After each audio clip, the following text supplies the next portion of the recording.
Welcome to Ideas Foundation YouTube channel.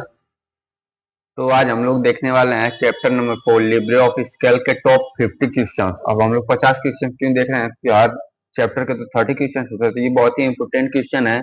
इससे viva में भी क्वेश्चन आते हैं और मतलब बहुत ही इंपोर्टेंट चैप्टर है, इसलिए इसको हम लोग अच्छे से कवर करेंगे, अच्छे से एमसीक्यू के माध्यम से अच्छे से समझेंगे, सीखेंगे।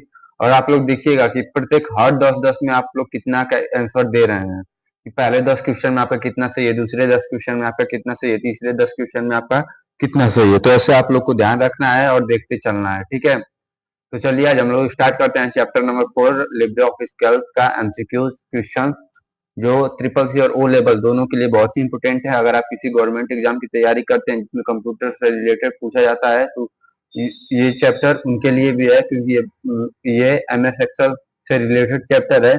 इसलिए इसको अच्छे से देखते रहिए, समझते रहिए और सीखते रहिए। तो चलिए हम लोग आगे बढ़ते हैं और चलते हैं क्वेश्चन नंबर फर्स्ट की तरफ। लिब्रे ऑफिस कैल्क में एक फाइल को क्या कहते हैं, बताइए।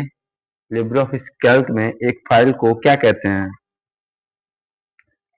फाइल पूछा है, देखिए यहाँ पे फाइल पूछा है, मिस्टेक नहीं, फाइल पूछा है। तो फाइल को क्या कहते हैं, वर्कबुक कहते हैं। क्या कहते हैं, वर्कबुक कहते हैं। ग्रुप ऑफ वर्कशीट बराबर वर्कबुक, मतलब बहुत सारे वर्कशीट रहेंगे तो इसको क्या बोलेंगे, वर्कबुक बोलेंगे। तो फाइल के लिब्रे ऑफिस कैल्क में एक फाइल को क्या कहते हैं, वर्कबुक कहते हैं, याद रहेगा। आगे बढ़ते हैं हम लोग क्वेश्चन नंबर 2 की तरफ। कैल्क में डिफॉल्ट रूप से कितनी सीट होती है, बताइए आप लोग। कैल्क में डिफॉल्ट रूप से कितनी सीट होती है, देखिए कैल्क में डिफॉल्ट रूप से कितनी सीट होती है, 3 सीट होती है। कितनी होती है, 3। Option number C correct option, option number C correct option. आगे बढ़ते हैं हम लोग, चलते हैं क्वेश्चन नंबर 3 की तरफ। फार्मूला हमेशा किस चीज से शुरू होता है, देखिए ये बहुत इंपोर्टेंट क्वेश्चन है, क्योंकि ये बहुत बार पूछा गया है, गवर्नमेंट एग्जाम में भी ये पूछा जाता है। लिब्रे ऑफिस कैल्क में जो फार्मूला होता है वो किससे शुरू होता है, प्लस से शुरू होता है, नहीं। एट द रेट से नहीं, हैश से नहीं। किससे शुरू होता है, इक्वल से। किससे शुरू होता है, इक्वल से। Option number B is correct option. Formula हमेशा किससे शुरू होता है, इक्वल से। Option number B is correct option. निम्न में से कौन सा फार्मूला सही है, पहला equal A1 plus A2, A1 plus A2। देखिए इन दोनों, ये दोनों पहले ही हटा दीजिए, क्योंकि इसमें इक्वल नहीं है। इसमें इक्वल है पर ये बीच में इक्वल है, बीच में इक्वल नहीं रहना चाहिए। तो कौन सा ऑप्शन सही है, option number A is correct option. Option number A is correct option. अगर ये इक्वल बाहर रहता और सम और ये कोष्टक में रहता तो ये भी सही होता, लेकिन ये ऐसा नहीं है। सबसे पहले क्या होना चाहिए, इक्वल होना चाहिए, इसलिए ये सही है। Option number A is correct option. आते हैं हम लोग क्वेश्चन नंबर 5 की तरफ। सम फंक्शन का सही उपयोग क्या है,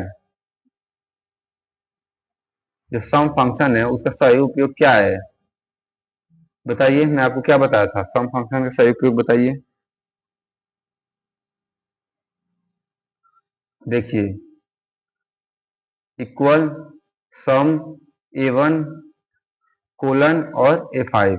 इसका मतलब जो सेल रहेगा A1 का वो यहाँ पे आ जाएगा, जो A5 का रहेगा वो यहाँ पे आ जाएगा। इसको और इसको क्या बोलते हैं, कोलन। तो option number B is correct option. Sum formula, ये भी एक सम का फॉर्मूला होता है, पीछे भी जो था वो भी एक सम का ही फॉर्मूला था।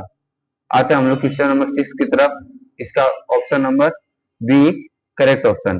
क्वेश्चन नंबर 6 की तरफ, सेल एड्रेस में B5 का अर्थ क्या है, सेल एड्रेस में B5 का अर्थ क्या है। तो देखिए B5 आपको पता रहना चाहिए कि जो बी है वो कॉलम को दर्शाता है, किसको दर्शाता है, कॉलम को दर्शाता है। और 5 किसको दर्शाता है, पंक्ति को दर्शाता है। किसको दर्शाता है, पंक्ति को दर्शाता है। तो कौन सा ऑप्शन सही रहेगा, option number D correct option. Column को कौन दर्शाता है, बी दर्शाता है। कौन दर्शाता है, बी। कोई भी अगर सेल का हम लोग नाम लिख रहे हैं तो पहले कॉलम का लिखेंगे, फिर पंक्ति का लिखेंगे। पहले क्या लिखेंगे, कॉलम का लिखेंगे, फिर पंक्ति का लिखेंगे। तो option number B correct option. Option number B correct option. आगे बढ़ते हैं हम लोग क्वेश्चन नंबर 7 की तरफ। एब्सोल्यूट सेल रिफरेंस का चिन्ह क्या है, एब्सोल्यूट सेल रिफरेंस का चिन्ह क्या है, बताइए। एब्सोल्यूट सेल रिफरेंस का चिन्ह कौन सा है, hash, ampersand, dollar, at the rate.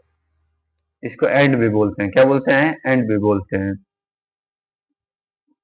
Absolute cell reference का चिन्ह कौन सा है, तो कौन सा है, डॉलर। क्या है, dollar. Option number C correct option. Option number C correct option. आते हम लोग अगले क्वेश्चन की तरफ। $A $1 किसका उदाहरण है, ये अभी हम लोग पढ़े हैं, किसका उदाहरण है, एब्सोल्यूट रेफरेंस का। किसका उदाहरण है? एब्सोल्यूट रेफरेंस का। Option number B is correct option. Option number B correct option. आगे बढ़ते हैं हम लोग क्वेश्चन नंबर 9 की तरफ। चार्ट में, क्या इसमें चार्ट बनाने के लिए कौन सा मेन्यू प्रयोग होता है? बहुत ही इंपोर्टेंट क्वेश्चन है, यही क्वेश्चन में आप लोग को फंसते हैं और इसमें कंफ्यूज होते हैं। देखो मैं बताया था, चार्ट हो या इमेज हो या टेबल हो, उसको हम लोग क्या करते हैं? इंसर्ट करते हैं। क्या करते हैं? इंसर्ट करते हैं। तो इंसर्ट कौन सा है? Option number C is correct option. Option number C is correct option. कोई भी दिक्कत नहीं लेना है, आराम से क्वेश्चन को चारों ऑप्शन पढ़ना है, क्वेश्चन पढ़ना है और आंसर देना है। आते हैं हम लोग क्वेश्चन नंबर 10 की तरफ। एवरेज फंक्शन क्या करता है? Question number 10, average. Average function क्या करता है? औसत निकालता है। क्या करता है? औसत निकालता है। ये आप लोग को पता रहना चाहिए। तो option number C correct option. Option number C correct option. आते हैं हम लोग क्वेश्चन नंबर 11 की तरफ। मैक्स फंक्शन क्या करता है? अधिकतम मान बताता है। क्या करता है? अधिकतम मान बताता है। Option number B correct option. Option number B correct option. देखते हैं क्वेश्चन नंबर 12। मीन फंक्शन का प्रयोग किसके लिए होता है? मीन, मीन मतलब मिनिमम फंक्शन का प्रयोग किसके लिए होता है? तो छोटा मान बताने के लिए। मैक्सिमम अधिकतम मतलब बड़ा मान और मीन मतलब छोटा मान। Option number B correct option. Option number B correct option. If function किस प्रकार का फंक्शन है? इफ फंक्शन किस प्रकार का फंक्शन है? इफ जो फंक्शन है वो किस प्रकार का फंक्शन है? Text, logical, date, math. बताइए। तो देखिए, जो इफ हम लोग लगाते हैं ना, वो किस में लगाते हैं? लॉजिकल में लगाते हैं। किस में लगाते हैं? लॉजिकल में लगाते हैं। तो option number B correct option. Option number B correct option. Question number 14 देख लेते हैं हम लोग। सही इफ फार्मूला कौन सा है? सही इफ फार्मूला कौन सा है? देखिए, इफ A1 अगर 50 से जो मतलब जो सेल A1 सेल में जो भी वैल्यू रहेगी वो 50 से अगर ज्यादा रहेगी तो क्या होगा? पास होगा। क्या होगा? पास होगा। और कम रहेगी तो फेल होगा। क्या रहेगा? कम रहेगा तो फेल होगा। देखिए, यहाँ पे इक्वल से स्टार्ट नहीं हुआ है, इसको पहले बाहर कर दीजिए। इसका कोई लॉजिक नहीं है, कुछ मतलब नहीं यहाँ पे क्या वैल्यू रहेगा, इसको भी बाहर कर दीजिए। ये दोनों बाहर हो गई। यहाँ पे देखिए, यहाँ पे कोलन लगा है तो कोलन नहीं लगता है, यहाँ पे क्या लगता है? कॉमा लगता है। क्या लगता है? कॉमा। इसको कॉमा बोलते हैं, इसको कोलन बोलते हैं। कंफ्यूज नहीं होना है। तो कौन सा ऑप्शन सही होगा? Option number A correct option. इसका मतलब अगर जो भी A1 सेल में जो भी वैल्यू है, A1 सेल में जो भी वैल्यू है, अगर वो 50 से ज्यादा रहेगा तो पास रहेगा, 50 से कम रहेगा तो फेल रहेगा। Option number A correct option. Option number A correct option. आगे बढ़ते हैं हम लोग क्वेश्चन नंबर 15 की तरफ। काउंट फंक्शन क्या गिनता है? काउंट फंक्शन क्या गिनता है? टेक्स्ट सेल, खाली सेल, संख्या वाले सेल, सभी सेल। देखिए, काउंट फंक्शन क्या गिनता है? संख्या वाले सेल को गिनता है। क्या गिनता है? संख्या वाले सेल को गिनता है। Option number C correct option. Option number C correct option. आते हैं हम लोग क्वेश्चन नंबर 16 की तरफ। काउंट ए फंक्शन क्या गिनता है? काउंट ए फंक्शन क्या गिनता है? खाली सेल, संख्या, भरे हुए सभी सेल, फॉर्मूला। देखिए, काउंट सेल केवल, ये देखिए कंफ्यूजन नहीं होना है, काउंट सेल केवल संख्या वाले सेल गिनता है, लेकिन काउंट ए जब लग जाएगा उसमें क्या होगा? वो भरे हुए सभी सेल को गिनेगा। क्या करेगा? भरे हुए सभी सेल को काउंट करेगा। क्या करेगा? भरे हुए सभी सेल को काउंट करेगा, भले वो ABCD में हो या 1 2 3 में हो। और इसमें केवल 1 2 3 जैसे जो नंबर रहेंगे बस उन्हीं को काउंट करेगा। आते हैं हम लोग क्वेश्चन नंबर 17 की तरफ। खाली सेल गिनने का फंक्शन कौन सा है? खाली सेल गिनने का फंक्शन कौन सा है? Count, counta, count black, black, blank. बताइए, खाली सेल गिनने का सही फंक्शन कौन सा? Option number C correct option. Count, count black, count black. Question number 18। Libre Office Calc किस प्रकार का सॉफ्टवेयर है? Question number 18। Libre Office Calc किस प्रकार का सॉफ्टवेयर है? ये तो क्वेश्चन आप लोग को पता ही होगा, ये नहीं पता है तो सोचिए आप अभी क्या पढ़े हैं। इसका ऑप्शन दीजिए, इसका ऑप्शन आप कमेंट कर दीजिए। लिब्रे ऑफिस कैल्क किस प्रकार का सॉफ्टवेयर है? पहला तो आपको पता रहना चाहिए कि ये ओपन सोर्स होता है। क्या होता है? ओपन सोर्स होता है। उसमें बताइए कि आप वर्ड प्रोसेसर है, स्प्रेडशीट है, या डाटाबेस है, या प्रेजेंटेशन है? आप अनुमान तो लगा सकते हैं। ये गलत नहीं होना चाहिए। इसका आप लोग आंसर कमेंट कर दीजिए। क्वेश्चन नंबर 18 लिखिए, उसका आंसर कमेंट कर दीजिए। वर्ड प्रोसेसर होगा, स्प्रेडशीट होगा, डाटाबेस होगा, या प्रेजेंटेशन होगा। ये मैं आप लोगों के लिए दे दे रहा हूँ। क्वेश्चन नंबर 19 देखते हैं। कैल्क के कॉलम की पहचान किससे होती है? कैल्क के कॉलम की पहचान किससे होती है? किसकी बात कर रहा है? कॉलम की। किसकी बात कर रहा है? कॉलम की। तो कॉलम की पहचान किससे किससे होती है? अक्षर से होती है। किससे होती है? अक्षर से होती है। कॉलम की पहचान किससे होती है? अक्षर से होती है। रो की पहचान किससे होती है? संख्या से होती है। किससे होती है? संख्या से होती है। रो की पहचान संख्या से होती है। मतलब रो कोई अगर लिखा रहेगा D5, क्या लिखा रहेगा? D5, तो आप जानेंगे ना कि डी मतलब कॉलम कौन सा है? डी कॉलम है। और रो कौन सा है? पांचवा रो है। कौन सा रो है? पांचवा रो है। रो की पहचान किससे होती है? संख्या से होती है। आगे चलते हैं हम लोग 21 नंबर क्वेश्चन की तरफ। फ्रीज पेंस का उपयोग क्यों किया जाता है? शीट छिपाने के लिए, सेल लॉक करने के लिए, रो कॉलम स्थिर रखने के लिए, डेटा हटाने के लिए। बताइए आप लोग, बहुत ही कंफ्यूजिंग क्वेश्चन है। तो देखिए, जब फ्रीज पेंस का हम लोग उपयोग करते हैं तो किसी रो कॉलम स्थिर रखने के लिए करते हैं। क्या करते हैं? रो कॉलम अगर हमको स्थिर रखना होता है तो हम लोग किसका उपयोग करते हैं? फ्रीज। फ्रीज का मतलब नहीं आपको लग रहा है फ्रीज फ्रीज किसे का? फ्रीज का मतलब एक मीनिंग समझिए, तो रहता है स्थिर रखना। ठीक है, फ्रीज जैसे हम लोग बचपन में खेलते थे, नहीं कहते freeze. Question option number C correct option. आते हैं हम लोग क्वेश्चन नंबर 22 की तरफ। सॉर्ट का उपयोग किस लिए होता है? सॉर्ट का उपयोग किस लिए होता है? डेटा मिटाने के लिए, डेटा क्रम में लगाने के लिए, चार्ट बनाने के लिए, फॉर्मूला लिखने के लिए। देखिए, जो सॉर्ट का हम लोग प्रयोग करते हैं वो क्यों करते हैं? डेटा क्रम में लगाने के लिए। क्यों करते हैं? Option number B correct option. Data क्रम में लगाने के लिए हम लोग किसका प्रयोग करते हैं? सॉर्ट का प्रयोग करते हैं। किसका प्रयोग करते हैं? सॉर्ट का प्रयोग करते हैं। आते हैं हम लोग क्वेश्चन नंबर 23 की तरफ। फिल्टर का उपयोग किस लिए होता है? फिल्टर का उपयोग किस लिए होता है? डेटा छिपाने के लिए, डेटा हटाने के लिए, डेटा छांटने के लिए, डेटा हटाने के लिए, डेटा कॉपी करने के लिए। फिल्टर का मतलब आप खुद समझिए ना कि अगर मान लीजिए जैसे आपको आपके पास 10 पेन है। क्या है? 10 पेन है। तो 10 पेन है तो उसमें से 3 पेन नहीं चल रही है। ठीक है, उसमें कुछ मिस्टेक है, तो मैंने बोल दिया कि जो फिल्टर कर दो, कि जो फिल्टर कर दो, कि जो सही पेन है उसको एक साइड और जो सही नहीं पेन है उसको एक साइड। तो आप उसको उस भाषा को बोलने के लिए क्या बोलेंगे? फिल्टर। क्या बोलेंगे? फिल्टर। तो यहाँ पे फिल्टर का उपयोग क्यों होगा? छांटने के लिए। क्या छांटने के लिए? डेटा छांटने के लिए। क्या छांटने के लिए? डेटा छांटने के लिए। Option number B correct option. Option number B correct option. आते हैं हम लोग क्वेश्चन नंबर 24 की तरफ। मर्ज सेल का अर्थ क्या है? सेल हटाना, सेल जोड़ना, सेल कॉपी करना, सेल लॉक करना। देखिए, हटाना तो होगा नहीं, कॉपी होगा नहीं, लॉक तो होगा नहीं, सेल जोड़ना होगा। Option number B correct option. Merge क्या होता है? हम लोग कई सेलों को जोड़कर एक बड़ा सा सेल बनाते हैं। क्या करते हैं?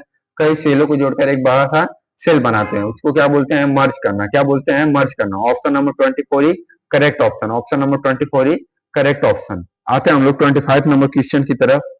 टेक्स्ट को सेल के नीचे लाइन में दिखाने को क्या कहते हैं? बताइए आप लोग, टेक्स्ट को सेल के नीचे की लाइन में दिखाने को क्या कहते हैं? देखिए, टेक्स्ट को सेल के नीचे नीचे दिखाना है। क्या करना है आपको?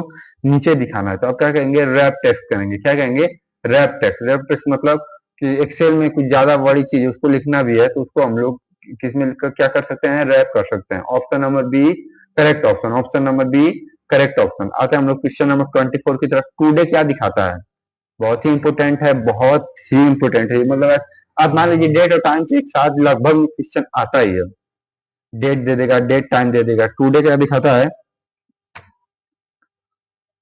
टुडे क्या दिखाता है? समय या तारीख दोनों दिखाता है, या तारीख दिखाता है, या दिन महीना समय। तो देखिए, टुडे क्या दिखाता है? तारीख दिखाता है। क्या दिखाता है? तारीख दिखाता है। Option number B correct option. तारीख को इंग्लिश में क्या बोलते हैं हम लोग? डेट। तारीख का मीनिंग डेट। आते हैं हम लोग नेक्स्ट क्वेश्चन की तरफ। 27 नंबर। नाव क्या दिखाता है? देखिए, ये इंपोर्टेंट क्वेश्चन है। देखिए, इसी में बच्चे कंफ्यूज होते हैं। नाव क्या दिखाता है? 27 नंबर क्वेश्चन है। केवल समय तारीख, केवल समय, केवल तारीख, तारीख और समय वर्ष। देखिए, नाव नाव मतलब आज तारीख भी दिखाएगा और समय भी दिखाएगा। क्या करेगा? तारीख भी दिखाएगा और समय भी दिखाएगा। Option number C correct option. इसमें कंफ्यूज आपको नहीं होना है। 26 और 27 नंबर क्वेश्चन में कंफ्यूज नहीं होना है। क्वेश्चन नंबर 28 को देख लेते हैं। डाटा वैलिडेशन का उपयोग क्यों होता है? डाटा वैलिडेशन का उपयोग क्यों होता है? डेटा मिटाने के लिए, गलत डेटा रोकने के लिए, फॉर्मूला बनाने के लिए, चार्ट बनाने के लिए। डाटा वैलिडेशन का हम लोग जो प्रयोग करते हैं तो क्यों करते हैं? गलत डेटा को रोकने के लिए। क्यों करते हैं हम लोग? गलत डेटा को रोकने के लिए। Option number B correct option. जब अगर गलत डेटा रहता है तो उसको हमको रोकना रहता है। क्या करना रहता है? रोकना रहता है। तो हम लोग किसका प्रयोग करते हैं? डाटा वैलिडेशन का। Option number B correct option. 29 नंबर क्वेश्चन हम लोग देख लेते हैं। परसेंटेज दिखाने के लिए किस फॉर्मेट का उपयोग करते हैं? तो ये आपको पता ही होगा, परसेंटेज दिखाना है तो परसेंटेज फॉर्मेट का उपयोग करेंगे। Option number C is correct option. Option number C is correct option. Cell में मैक्सिमम कॉलम्स कितने होते हैं? सेल में, कैल्क में मैक्सिमम कॉलम, कॉलम की संख्या मैक्सिमम कितनी होती है? कॉलम की संख्या मैक्सिमम कितनी होती है? तो आप लोगों को पता होगा 1024। कितनी होती है? 1024। Option number B is correct option. Option number B is correct option. आगे बढ़ते हैं हम लोग क्वेश्चन नंबर 31 की तरफ। स्प्रेडशीट में intersection of row and column क्या कहलाता है? इंटरसेक्शन मतलब कट करना होता है एक दूसरे को। स्प्रेडशीट में रो और कॉलम जब एक दूसरे को कट करती हैं तो इसे क्या बोलते हैं? क्या बोलते हैं? सेल बोलते हैं। उसी से ना सेल बनता है। जैसे जैसे दो आप कॉलम बना दीजिए और दो रो बना दीजिए उसी को, और जहां इंटरसेक्ट करेगा वहीं पे इंटरसेक्शन मतलब इंटरसेक्ट करेगा वहीं पे क्या बन जाएगा? सेल बन जाएगा। क्या बन जाएगा? सेल बन जाएगा। Option number B is correct option. आप कोई भी दो लाइन ऐसे खींचिए और दो लाइन ऐसे खींचिए कहीं भी, तो एक दूसरे को कट करे तो वो क्या, एक सेल आपको जरूर मिलेगा। Option number B is correct option. Option number B correct option. आते हैं हम लोग क्वेश्चन नंबर 32 की तरफ। राउंड 5.6 का परिणाम क्या होगा? राउंड 5.6 का परिणाम क्या होगा? देखिए अगर ये 5.4 रहता, ये एक कंफ्यूजन वाला क्वेश्चन है। देखिए अगर 5.4 रहता, 5.4 रहता तो वो 5 बन जाता। क्या बन जाता? 5 बन जाता। लेकिन 5.6 है, क्या है? 5.6 है, तो ये क्या बन जाएगा? 6 बन जाएगा पूरा। क्या बन जाएगा? 6 बन जाएगा। Option number C correct option. ध्यान समझिए, अगर 5 से कम रहता या 5 रहता, जैसे 5.4 5.3 रहता तो वो क्या बन जाता? 5 बन जाता। क्या बन जाता? 5 बन जाता। लेकिन अगर 5.6 है तो क्या बन जाएगा? 6 बन जाएगा। मतलब ये किसमें है? डेसिमल में है, तो ये किसमें हो जाएगा? एक नंबर में हो जाएगा, एक नेचुरल नंबर में हो जाएगा। आते हैं हम लोग क्वेश्चन नंबर 33 की तरफ। कौन सा फंक्शन टेक्स्ट जोड़ता है? टेक्स्ट कौन सा फंक्शन जोड़ता है? सम, कॉनकैट, ऐड, ज्वाइन। तो देखिए जब टेक्स्ट जोड़ने की बारी आती है किसकी, जब टेक्स्ट जोड़ने की बारी आती है तो कौन जोड़ता है? कॉनकैट जोड़ता है। कौन जोड़ता है? कॉनकैट जोड़ता है। Option number B correct option. Option number B correct option. Conditional formatting का उपयोग होता है रंग बदलने के लिए, नियम अनुसार फॉर्मेट के लिए, डाटा हटाने के लिए, फाइल सेव करने के लिए। तो देखिए कंडीशनल फॉर्मेटिंग का उपयोग होता है नियम अनुसार फॉर्मेट करने के लिए। किसके? नियम अनुसार फॉर्मेट करने के लिए। Option number B correct option. Option number B correct option. आते हैं हम लोग क्वेश्चन नंबर 35 की तरफ। सीट रीनेम कहाँ से किया जाता है? सीट को अगर रीनेम करना है तो कहां से करेंगे हम लोग? फाइल मेन्यू में right click seat tools view. तो देखिए जब अगर हम लोग को सीट को रीनेम करना है तो हम लोग क्या करते हैं? Right click on seat. तो सीट पर हम लोग राइट क्लिक करते हैं तो ऑप्शन देता है। Option number B correct option. Option number B correct option. आते हैं हम लोग क्वेश्चन नंबर 36 की तरफ। चार्ट का प्रकार नहीं है, बार, लाइन, पाई, मेल। बताइए 36 नंबर क्वेश्चन। चार्ट का प्रकार नहीं है, बार, लाइन, पाई, मेल। तो देखिए बार चार्ट होता है, लाइन चार्ट होता है, पाई चार्ट होता है, लेकिन कौन सा? ये मेल का चार्ट है? नहीं, मेल चार्ट नहीं है। Option number D correct option. नहीं पूछा है, चार्ट का प्रकार नहीं है, कौन सा नहीं है? मेल। मेल का कोई चार्ट होता है? नहीं होता है। Option number D correct option. आते हैं हम लोग क्वेश्चन नंबर 37 की तरफ। ऑटो फिल का उपयोग होता है डेटा कॉपी सीरीज बनने के लिए, फॉर्मूला हटाने के लिए, सेल लॉक करने के लिए।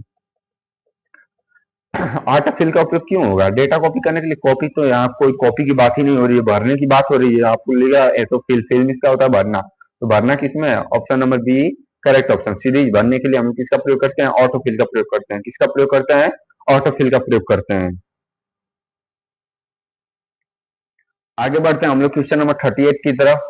इक्वल पावर 2 3 का उत्तर क्या होगा? देखिए 2 के पावर 2 के ऊपर 3 पावर दे देंगे तो इसका आंसर क्या होगा?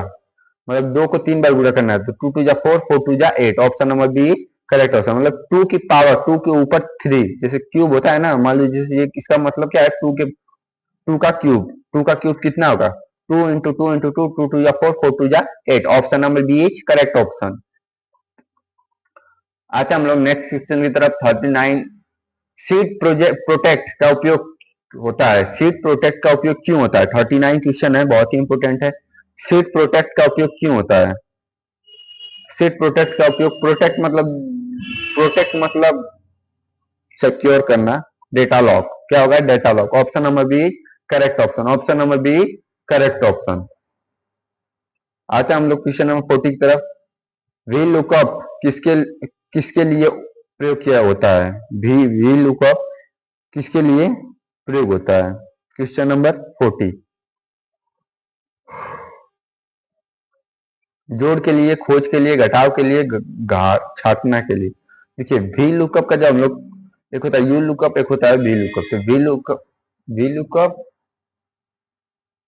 तो इसका हम लोग उपयोग क्यों करते हैं? खोज के लिए करते हैं। किसके लिए करते हैं? खोज के लिए। Option number B is correct option, option number B is correct option. Question number 41। Spreadsheet में फॉर्मूला कॉपी करने पर क्या बदलाव होता है? स्प्रेडशीट में फॉर्मूला कॉपी करने पर क्या बदलाव होता है? Absolute reference, relative reference, sheet name, file name. देखिए जब हम फॉर्मूला करते हैं तो क्या होता है? एब्सोल्यूट रेफरेंस होता है। क्या होता है? एब्सोल्यूट रेफरेंस होता है। नहीं, रुकिए एक मिनट। अच्छे से, स्प्रेडशीट में फॉर्मूला कॉपी करने पर क्या बदलता है? क्या बदलता है? तो क्या बदलता है? रिलेटिव रेफरेंस बदलता है, सॉरी।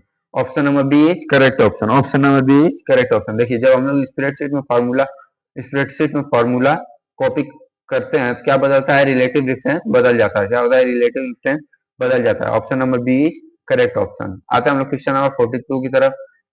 एरर डिव जीरो का मतलब क्या होता है?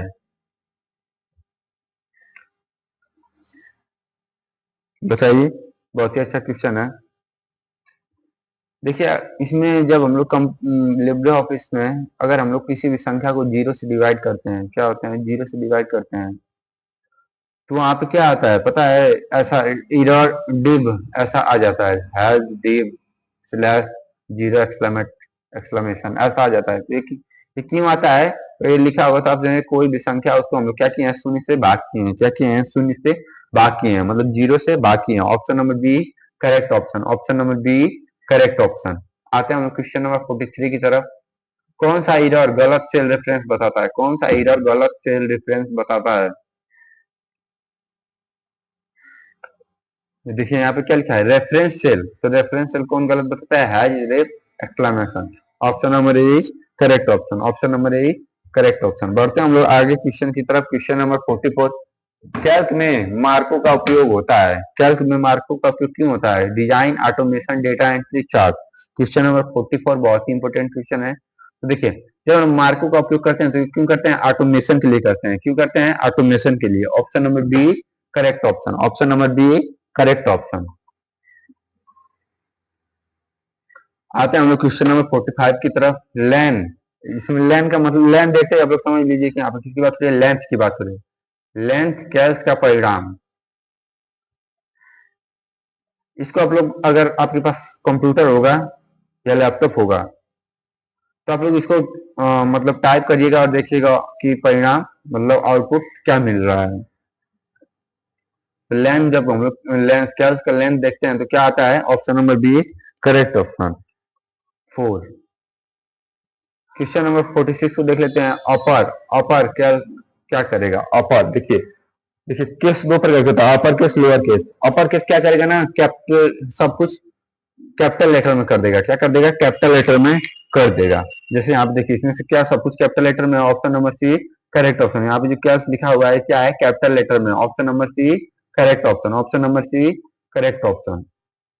लोअर केस ये सबको क्या कर देगा? सबको मतलब जैसे कैपिटल लेटर स्मॉल लेटर में कर देगा। किस में कर देगा? स्मॉल लेटर में कर देगा। तो इसमें स्मॉल लेटर देखिए, एक स्मॉल लेटर है नहीं, ये सब तो कैपिटल लेटर ये भी नहीं, एक इसमें कैपिटल लेटर ये भी नहीं। Option number A correct option, option number A correct option. आते हैं हम लोग 48 क्वेश्चन की तरफ। सेल में टिप्पणी जोड़ने के लिए, टिप्पणी जोड़ने के लिए, टिप्पणी मतलब क्या होता है? कमेंट होता है। क्या होता है? कमेंट होता है। टिप्पणी जोड़ने के लिए हम लोग क्या करते हैं? इंसर्ट कमेंट करते हैं। Option number A correct option, option number A correct option. अब ये लास्ट हम लोग के दो क्वेश्चन देख लेते हैं हम लोग। डिफॉल्ट फाइल एक्सटेंशन क्या होता है? तो डिफॉल्ट फाइल एक्सटेंशन आपको बताया था डॉट ओडीएस होता है। क्या होता है? Dot ODS. Question number 3 correct option, dot ODS. LibreOffice किस प्रकार का सॉफ्टवेयर है? Paid, trial, open source, virus. ये तो मैं आपको जब स्टार्ट वीडियो किया था तभी बता दिया था ये किस प्रकार का सॉफ्टवेयर है, ओपन सोर्स सॉफ्टवेयर है। तो देखिए आप लोग को इतना सब कुछ समझ में आया होगा, बहुत ही इंपॉर्टेंट चैप्टर था, सब कुछ अच्छे से आप अभी तक आपका क्लियर हो गया होगा। और आप कमेंट कर दीजिए कि आपको 50 में से लगभग में कितने सही हुए, 10, 20, 30, 40, जितने 45, आपके जितने भी सही हुए प्लीज आप कमेंट कर दीजिएगा, और एक जो क्वेश्चन दिए थे उसका भी आंसर कमेंट कर दीजिएगा। और कोई भी कंफ्यूजन हो तो आप पूछ सकते हैं हमारे कमेंट बॉक्स में। चलिए तब आज के लिए इतना ही, अच्छे से पढ़ते रहिए आप लोग, ध्यान दीजिए एग्जाम